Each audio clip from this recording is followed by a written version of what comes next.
नमस्कार मित्रों, हाजिर हूँ मैं फरवरी 2025 का मासिक राशिफल लेकर के।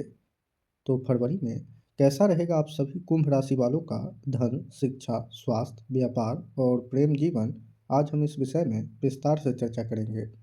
किंतु इससे पहले अभी तक आप लोगों ने चैनल को सब्सक्राइब नहीं किया है तो सब्सक्राइब कर लिया है तो धन्यवाद। अब विषय पर आते हैं और सबसे पहले स्वास्थ्य की बात करें तो राशि और राशिपति दोनों की ही स्थिति इस महीने अच्छी दिखाई पड़ रही है। यानी आप लोगों का रोग प्रतिरोधक क्षमता इस महीने काफ़ी स्ट्रॉन्ग दिखाई पड़ रहा है। तो ये कह सकते हैं कि सामान्य रूप से ये महीना स्वास्थ्य के दृष्टिकोण से बढ़िया है। हालांकि 40 वर्ष से अधिक आयु के जातकों को हड्डी या नसों में समस्या महीने के शुरुआत में हो सकती है। फिर 12 फरवरी के बाद का समय जो लोग पहले से बीमार थे उनके लिए बेहतर समय है। लेकिन 12 फरवरी के बाद मानसिक तनाव बढ़ेगा, क्योंकि बुध अष्टमेश भी हैं और उनका प्रथम भाव में जाना और सूर्य शनि के युति में होना मानसिक रूप से काफ़ी चुनौतीपूर्ण दिखाई पड़ रहा है। अब शिक्षा की बात करी जाए तो पंचमेश बुध 11 फरवरी तक द्वादश भाव में है। तो ये कह सकते हैं कि महीने का शुरुआत में छात्रों का मन शिक्षा में बहुत अधिक लगता हुआ नहीं दिखाई पड़ रहा है। वही 11 फरवरी के बाद का समय शिक्षा के लिहाज से बहुत बढ़िया है, क्योंकि आपके पंचम भाव में मेहनत भाव यानी तीसरे भाव का स्वामी और करियर भाव दसम भाव का स्वामी मंगल स्थित है। तो छात्र अपने भविष्य को लेकर जागरूक और शिक्षा में अधिक मेहनत करते दिखाई देंगे। अब सरकारी नौकरी की तैयारी कर रहे छात्रों की बात करें तो सूर्य द्वादश भाव में है और सूर्य सरकारी नौकरी का कारक है और सूर्य का द्वादश भाव से छठे भाव को देखना सरकारी नौकरी के योग को दर्शा रहा है। और 12 फरवरी से प्रथम भाव में सूर्य गोचर करेंगे और ये स्थिति पहले से भी और श्रेयस्कर है। कुल मिलाकर ये महीना आप लोगों के लिए काफ़ी बढ़िया है। अब आर्थिक स्थिति की बात करें तो आपके धन भाव में भाग्य शुक्र उच्च के होकर राहु के साथ स्थित है।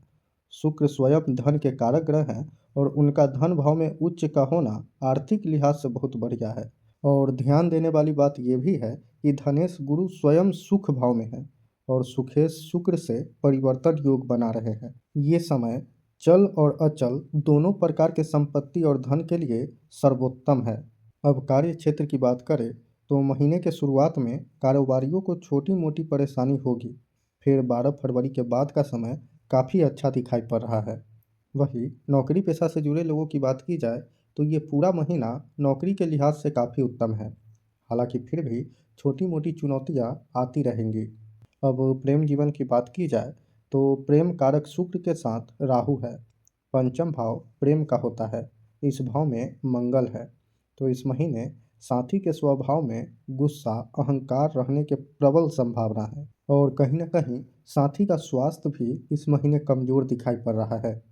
अब वैवाहिक जीवन की बात करें तो सप्तमेश के साथ बुध हैं जो अष्टमेश भी हैं और दोनों की युति द्वादश भाव में है।